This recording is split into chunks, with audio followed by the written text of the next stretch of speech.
I spent a fortune to make her a star, but at the awards ceremony, she announced her love for someone else, treating me like a stranger. Her agent tried to buy me off and threatened me, but the next day, the very director who championed her publicly declared she wasn't fit to act. Only then did she realize I wasn't just some poor college student, but the untouchable behind-the-scenes financier who held Hollywood in his hands. While my girlfriend was at the Golden Star Awards, I had just wrapped up a dinner with several major directors. Over drinks and conversation, I successfully secured a few future blockbusters from them. Each one promised me a major production, and the lead roles in all of them were reserved for Ava. And the Golden Star Award for Best Actress goes to Ava. The host's voice boomed from the television.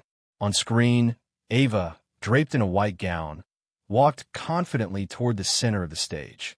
The spotlights followed her, so dazzling it was impossible to look away. Everyone knows that 3 years ago, I was just another student at the Film Academy.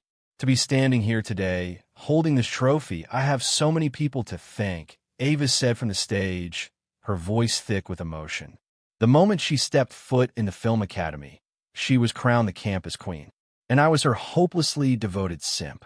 On the surface, I was just a regular student from a decent family, buying her meals, running her errands, and quietly supporting her from the sidelines as her unassuming boyfriend. But in reality, I had poured hundreds of millions in hard cash into her career. I leveraged my family's entire network, meticulously paving every step of her path to stardom. On the screen, Ava paused, her smile radiant. "First, I want to thank director Hugh," she said. "He wrote the script for Raging Tides with me in mind from the very beginning. And Hugh happened to be one of my best friends in the business." She smiled, bringing the microphone to her lips once more. "There's one more person I have to thank," she announced, "my boyfriend." I sat in front of TV, grinning like an idiot. "I want to officially announce my relationship with Kevin." The next second, her eyes, full of love, scanned the audience. "Kevin and I have been together for 2 years. For these 2 years, he's been by my side, helping me hone my craft. We've spent countless nights rehearsing together. I love him like I love every star in the night sky." The crowd erupted in thunderous applause, but I was shaking with rage. "I'm not Kevin. My name is James." Just then, my phone buzzed with messages from the directors. Director Lewis sent a voice note. "Is the investment for the big picture still on the table?" I sent a group reply. "A man's word is his bond." "Of course it is." Then I added a follow-up. "But the lead actress has to be replaced." At the ceremony, Ava pulled Kevin right up on stage, putting on a show of their love for everyone to see. My face was a thundercloud. I immediately called her, needing an explanation, but it went straight to voicemail. That's when I discovered she had blocked my number. Just then, a message from her agent, Lisa, popped up on my screen. "James, Ava has decided to end things with you. She's a major star now, and you're no longer in her league. We can offer you a one-time payment of $200,000 as compensation, but you'll have to sign an NDA first." Attached was the non-disclosure agreement. $200,000? I stared at the screen and let out a bitter laugh. But as I laughed, I felt my eyes begin to well up. I'd spent hundreds of millions on her over the years, all to place her at the very pinnacle of Hollywood. That's not even counting the god-tier connections I pulled in secret, smoothing every inch of her path. Did they honestly believe she could win Best Actress with that wooden acting of hers? Were the Academy voters all blind? When I didn't reply, Lisa messaged again. "Ava is with Mr. Woods now. Don't even think about bothering her. It's over. Be smart and sign the papers. We can even throw in a few extra grand. If you don't play along, don't blame us for getting you blacklisted. Good luck finding a job after that. The job market is tough right now, James. You don't want to be unemployed right out of college, do you?"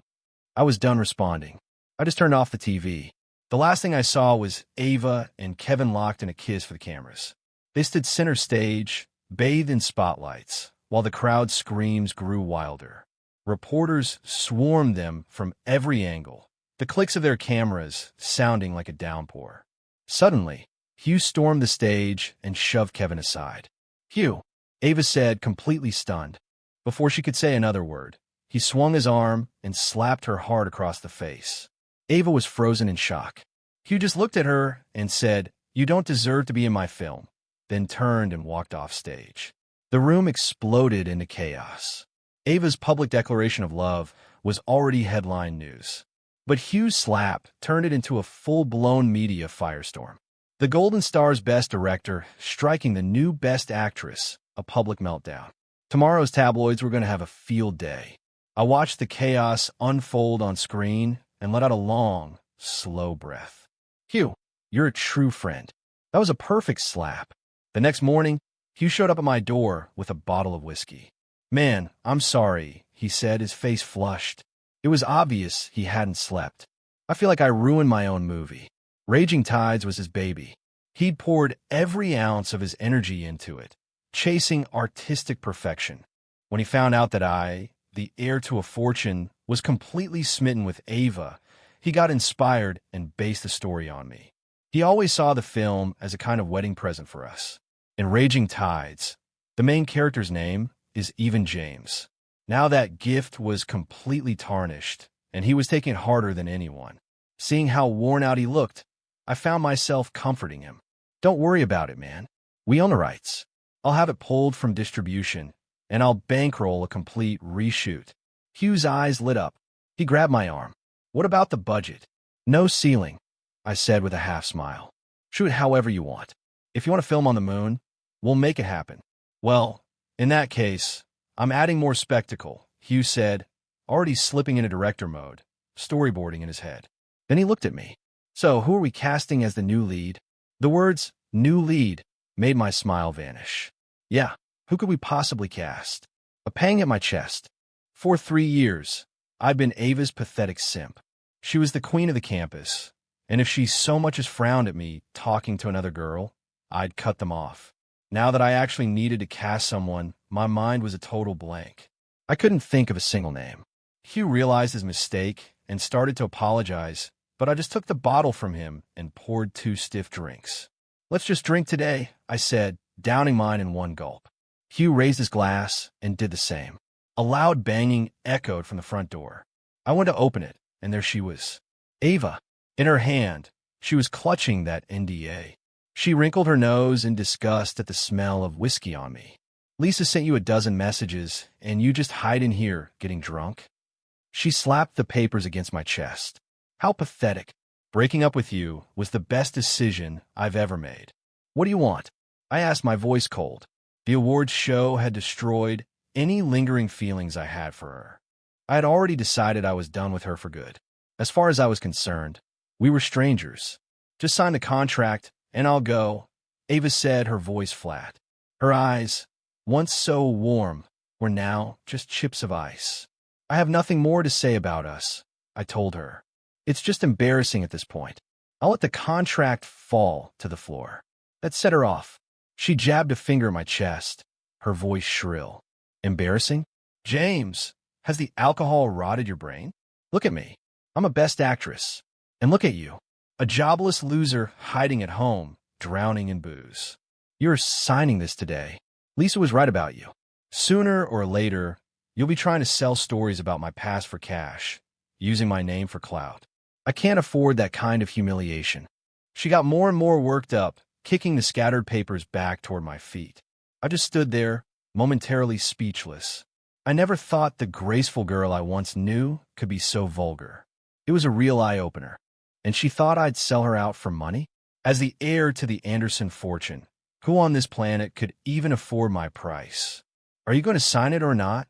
she demanded, pulling a thick wad of cash from her purse and flinging it at my face. "Sign, and the money's yours. Don't, and I'll have someone break your hands. I'm a big deal now. You can't touch me." I let the bills flutter to the ground, a cold smirk on my face as I picked up the contract. Ava stood a few feet away, arms crossed, a triumphant look on her face, as if to say, "Finally, you see reason." The next second, I tore the contract to shreds right in front of her and threw the pieces in her face. "Get out," I said, my voice dangerously quiet. Ava stared in disbelief, her eyes welling with tears. She lunged, shoving me hard, but I barely budged. Seeing my lack of reaction, her expression hardened. She grabbed the nearest vase and swung it at my head without a second thought. But before it could connect, a hand shot out from behind me and slapped her across the face. Hugh had heard the shouting and come running. After he hit her, he turned to me. "Buddy, I know you don't hit women, but I'm not so chivalrous. Honestly, I was holding back at the award show yesterday. Now, I feel much better." I glanced down at Ava, now on the floor with a red mark on her cheek, then at the shattered vase. I shrugged. "Me too. Hugh, you hit me again?" Ava stammered from the floor, holding her face and staring at him in shock. Hugh had been her great champion. He had directed the very film that won her the award. Even after he'd slapped her in front of everyone last night, she hadn't dared to say a negative word about him to the press, only vaguely suggesting a small misunderstanding. "Yesterday's slap was for the movie I regret making," Hugh said, his voice like ice. "Today's was for my friend." "Friend?" Ava looked from Hugh to me, her expression a mix of confusion and alarm. Just then, we heard footsteps, and Kevin came rushing up. He helped Ava to her feet and then glared at us. "Hugh, you directed one movie with her," he yelled. "What gives you the right to treat her like this?" "Treat her like this?" Hugh scoffed. "She tried to smash a vase over his head. I was just defending him." I added with a slight smile. "I can confirm. It was self-defense." Kevin squared up, clenching his fists like he was about to charge. But then he took in Hugh's broad, 6-foot frame and clearly thought better of it. His eyes flicked to me. I'm in the gym regularly, and I'm not exactly small myself. Kevin's fists clenched and unclenched before he finally backed down. "Fine," he muttered. "You just wait. I'm calling the cops. I know people at the precinct. We'll see who's laughing then." Hugh and I just looked at each other and smirked. "Ava, we're done with Hugh's movies," Kevin said, helping her steady herself. "Besides, Director Miller already sent you an offer for his new project." He shot me a smug look. "So he just won Best Director. Is he in the same league as Miller? Once you're in a Miller film, your career will skyrocket. Then we'll see Hugh begging you to be in his movies." As he spoke, Ava's composure returned, her look of indignation replaced by her usual air of superiority. She strode over to me. "James, I don't know how you got your hooks into Hugh," she sneered. "But if you think that's going to make me come crawling back, you're even more naive than I thought." I didn't even bother to look at her. She scoffed and turned to Hugh, picking up a shard of the broken vase and using it to tear the hem of her dress. "Hugh, you discovered me, it's true, but you've humiliated me for the last time. As of today, I will never work with you again. Don't ever contact me." The moment the words left her mouth, Hugh burst into hysterical laughter. "Oh, that's fantastic news," he howled. Livid, Ava grabbed Kevin and stormed off to her car. Once they were gone, Hugh turned to me. "Hey man, that Miller film. You're an investor in that one too, right?" "Yep," I nodded. Director Miller had been at the dinner last night. We'd already finalized the deal. "So the lead actress," he started. "The contract originally had her name on it," I said, glancing over at their Lamborghini. Inside, Ava was a sobbing mess in Kevin's lap. I looked away, but I've already told Miller to recast the part. If she manages to land even a minor supporting role, I'll consider it a personal failure. Hugh roared with laughter again, clearly convinced I was finally over her. He went inside and refilled our glasses. "Cheers," we said, and drained them. A while later, the Academy held its graduation gala. I wasn't planning on going, but Hugh was about to start production on his new film. He needed a lead who was both youthful and sharp, and he'd asked me to scout for talent at the school. The Film Academy is known as a cradle for Hollywood talent, and there's no shortage of beautiful faces. But finding someone with that rare combination of youth, spirit, and a clean, intellectual vibe isn't easy. Halfway through the gala, Ava made her entrance. She was wearing the same white gown from the awards, surrounded by an entourage, glowing like a star. People immediately started fawning over her. The youngest best actress ever, the pride of our academy, our undisputed campus queen. The flattery was endless. Ava saw me, but looked right through me as if I were a stranger. When someone asked about our relationship, she just brushed it off. "Don't get the wrong idea," she said lightly. "We never dated." My stomach turned. I was about to leave when a hand tapped my shoulder. "There you are," a voice said. That song I wrote for you. Do you still want it? I turned. It was Juliet. In our class, Ava had been the designated campus queen from day one. Honestly, with her looks, she had no competition. Except for Juliet. She was the one person who made you think twice about who really deserved the title.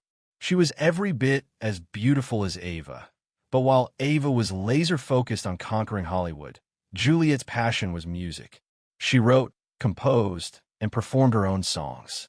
With her raw talent and distinctive voice, she was known for a time as the queen of the music department. But as I poured money and resources into Ava's career, her fame eclipsed everyone else's. Soon, the campus queen title belonged to her alone, and people forgot Juliet had ever been in the running. Juliet started at the academy after Ava and I were already a couple, so we never really crossed paths. That is, until recently, when I'd commissioned a song from her for a lot of money. I was planning to use it when I proposed. I won't be needing it anymore, I said, waving a hand dismissively. I'm not going to use it. You should sing it yourself. Keep the money. I was about to send her on her way, but as I looked at her, I realized she was exactly what Hugh was looking for. Young, a clean-cut look with an intelligent spark. She was perfect for his new film. I had a feeling you wouldn't want the original version, Juliet said with a mysterious smile, pulling a sheet of lyrics from her bag. Take a look. Since you paid so much for it, you should at least hear the rewrite. I took the paper and read through the lyrics. By the end, I felt a sting in my own eyes. The song was about me, about the man I used to be, who had loved so recklessly. In her words, I saw my former self drawn to a destructive flame. My heart felt hollow. 3 years had passed, and on the surface, it looked like I had moved on. But some things aren't that easy to leave behind. I could almost accept Ava falling for someone else. What I couldn't accept was that my 3 years of devotion had been completely wasted, thrown away on the wrong person. I was just gritting my teeth, pretending her presence didn't affect me. But she didn't say another word. She simply walked over to the grand piano, sat down, and her fingers began to move across the keys. A beautiful melody filled the room. The chatter slowly died down until the entire hall was silent. Everyone stopped what they were doing to listen. If heavens could feel, they too would age with time. My only wish is to grow old with you in this life. When the last note faded, the silence was almost deafening. Then, the room exploded with applause. Everyone was looking at Juliet differently now, as if seeing her talent for the first time. With a reaction like that, the song was guaranteed to be a hit. It was hauntingly beautiful. As the applause died down, Juliet looked across the room and gave me a small nod. Her eyes seemed to ask, was it worth the money? I smiled back and gave her a thumbs up. Absolutely. Our small exchange sent a ripple through the crowd. Eyes darted between me and Juliet, then instinctively over to Ava. Her expression had soured, and whispers began to circulate. We'd been together for 3 years, after all. Even though we kept a low profile, plenty of people knew. Don't let him fool you, Ava said to Juliet, her voice dripping with condescension. He's about to graduate without a single job offer. I wasted a few years of my life being friends with him. I must have been blind. Just friends, Juliet asked, blinking with feigned innocence. Not even friends, Ava corrected herself, remembering her new status. We were acquaintances at best. Really? Juliet said, a flicker of pity in her eyes, though her tone was breezy. Well, he seems to have money. He paid me $10 million to write that song. What? $10 million? Ava was floored. Even with her new award, her acting fees weren't that high. It would take her more than half a year of grueling work on set to make that much. And I'd spend it on a single song? She shot a look at me, then shook her head in disbelief. Impossible. Where'd he get that kind of money? You've been scammed. Actually, the $10 million was just the down payment. Juliet started to explain, but Ava cut her off. Enough. I've known him for years. An acquaintance, I mean. You really think I don't know what he's capable of? She got more agitated, pointing a finger in my face. His father visited campus, once dressed like a construction worker. How rich could they possibly be? They're barely middle class. Then she shot a nasty look at Juliet. Oh, I get it. You're just an actress he hired to make him look good. Well, give him a message from me. If you're broke, don't pretend you're not. Juliet was speechless and just looked at me with a pout. Somehow, I knew exactly what she was thinking. How did you ever fall for someone like that? I shrugged, pointed to my eyes, and shook my head. The message was clear. Asterisk, who knows? I guess I was blind. Asterisk, our silent exchange completely excluded Ava, and her face grew darker with every passing second. She blocked my path. You're just a broke nobody trying to act rich, she spat. I was tired of arguing. I walked around her and over to Juliet. Juliet, I began, my friend Hugh is starting a new film. I think you'd be perfect for the lead. Want to go somewhere quiet and talk about it? Still running your mouth, Ava said, following us and cutting me off again. You barely know Hugh. What makes you think you can cast as leading lady? Besides, Juliet's a music major, she continued. She's never even had a proper acting class. How could she possibly be an actress? I shot her an exasperated look. She was like a fly I couldn't swat away. Just then, someone at the door shouted, Director Miller is here. At the mention of his name, Ava forgot all about me. She gathered her dress and hurried toward the entrance, not wanting to miss her chance. Finally, some peace and quiet. Juliet and I shared a smile. I'm serious, Juliet, I said. You should really consider the role. But she just shook her head, a playful glint in her eye. No need to think about it. I already told Hugh I'd do it. Hugh. It took me a second to process. They had planned this all along. It was a setup. Well, what did you expect after locking yourself away? Juliet said, patting my shoulder. Hugh sent me to drag you out of your misery. Feeling any better? I just nodded with a weary smile. My feelings for Ava had died the night of the awards. What I couldn't let go of was the person I had been for her, the one who gave everything without a second thought. For 3 years, I had loved too hard, with no self-respect. It wasn't her I couldn't let go of. It was myself. I'd forgotten how to live for me. But hearing Juliet's song, seeing my old self reflected in her lyrics, I finally felt like I could move on. Thank you, I said to Juliet, and I meant it. Just then, the buzz in the hall picked up again. Ava was walking back in, this time with Director Miller at her side. Director Miller, I've accepted the offer for your new film, she said, beaming. When do you expect to start shooting? I need to clear my schedule. A collective gasp went through the students nearby. No wonder she climbed so fast. She'd already lined up a Miller film. Miller was one of the top directors in the country, a titan of the industry. People came to this academy just for a chance to work with him. We can discuss that later, Miller replied dismissively. But then he saw me, and his face lit up. He walked straight over, his pace quickening, and shook my hand warmly. James, my friend, good to see you. Have you given any more thought to the lead actress for my new film? Lead actress.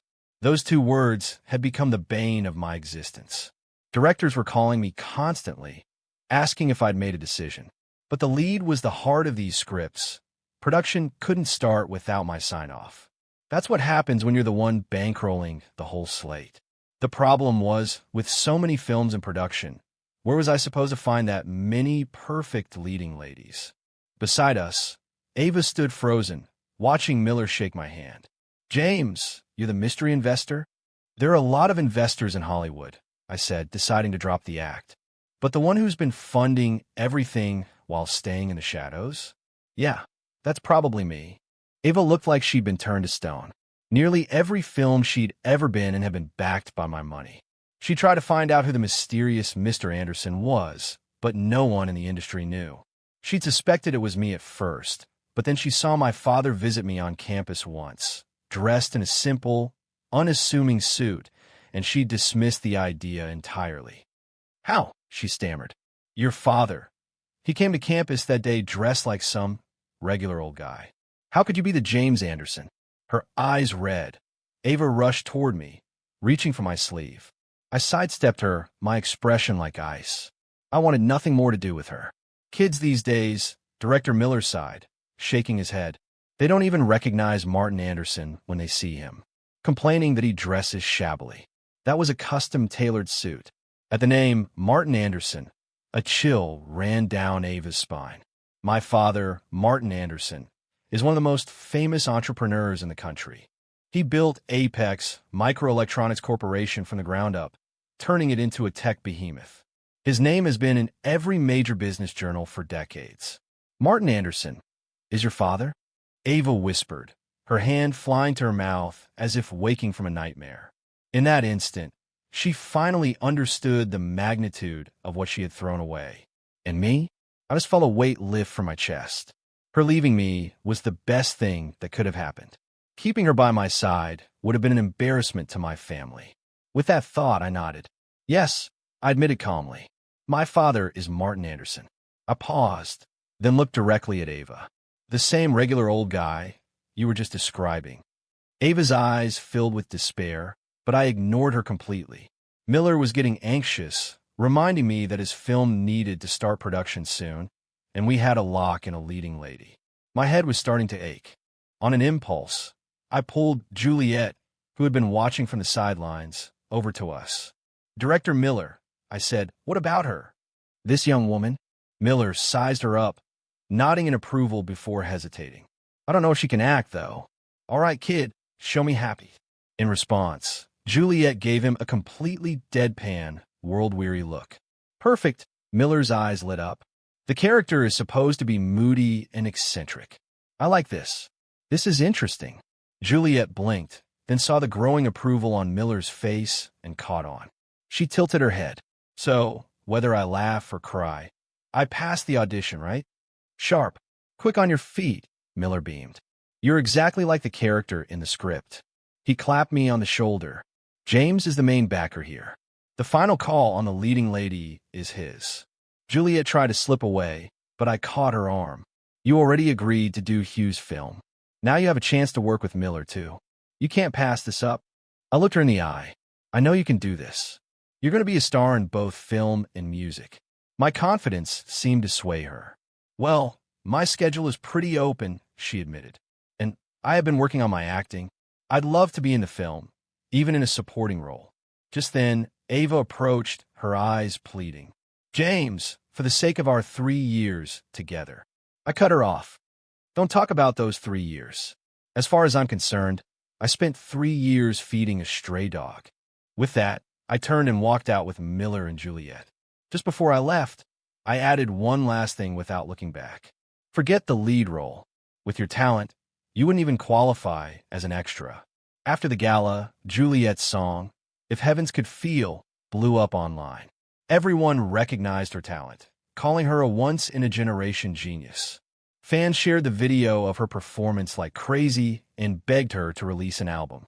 Meanwhile, I was busy casting her as the lead in several upcoming films. When the directors asked if I found their star, I just sent them the contracts. It's Juliet, I'd tell them. She's a student at the academy, a year behind me. Whether they could actually book her was their problem, not mine. Sorry, I just write the checks, I'd say. Scheduling is your department. I've got the money. If you want her, you figure out the timing. You're a monster, you know that. Hugh said with a wry smile when I visited his set. He gestured to Juliet, who was in the makeup chair. Now I have to fight other directors to get time with my own leading lady. Seeing his pained expression, I couldn't help but laugh. You brought this on yourself. You're the ones who conspired to get me to that gala in the first place. Hey, no hard feelings, man, Hugh said, pulling me aside. Listen, I've already made a few calls. We're going to have that shameless pair blacklisted. Blacklisted? I repeated the word, then waved a hand dismissively. Do what you want.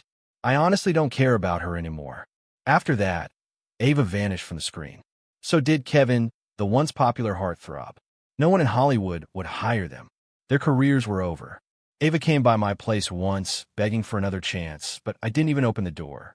Soon after, the Golden Star Awards quietly scrubbed her win from their records. Slowly, the youngest Best Actress in history was forgotten. But then, a new narrative started spreading online. A post on Twitter claimed I was a heartless trust fund kid who used his family's money to bully and manipulate people at school. It accused me of harassing Ava, and then, in a fit of rage, using my connections to destroy her career. I read the whole thing. It was complete garbage. But a lie travels fast. The post went viral, and with it, My identity as the heir to the Anderson fortune was revealed to the public. Son, are you in some kind of trouble? It was my dad on the phone. There was no anger in his voice, just concern. Yes, I admitted without hesitation. I made a mistake in judgment. He just told me to handle it. Before we hung up, I asked him, Dad, our money, is it clean? I heard him laugh on the other end. I can't speak for other families, son, but the Anderson fortune is as clean as it gets. That's all I needed to hear. I called for Mr. Peterson, our family's butler. Investigate this, I told him. I want to know who's behind these lies. Mr. Peterson was, as always, efficient. He quickly identified the source of the post. To my surprise, it wasn't Ava. It was Kevin. To be precise, Kevin had tried to get Ava to post it, but she'd refused. So he fabricated most of it himself, prying a few details from her to create a convincingly detailed story that caught fire online. It made sense. As foolish as Ava could be, even she wouldn't be stupid enough to make up such easily disproven lies. Too many people from our class knew who I really was. Keep digging, I ordered. A guy like Kevin can't be clean. Find everything. Before I even finished, Mr. Peterson was already pulling a thick file from his briefcase. I flipped through a few pages and froze. The file was crystal clear. Kevin had been involved in a human trafficking ring. This wasn't just a celebrity scandal. This was a serious crime. Give this directly to the police, I said quietly. It was a death sentence for his career and his freedom. 3 months later, Kevin was sentenced to 13 years in prison. When I heard the news, my only comment was, he got what he deserved. As for the rumors about me, they didn't require much effort. The media made a few calls, and the whole fabricated story fell apart.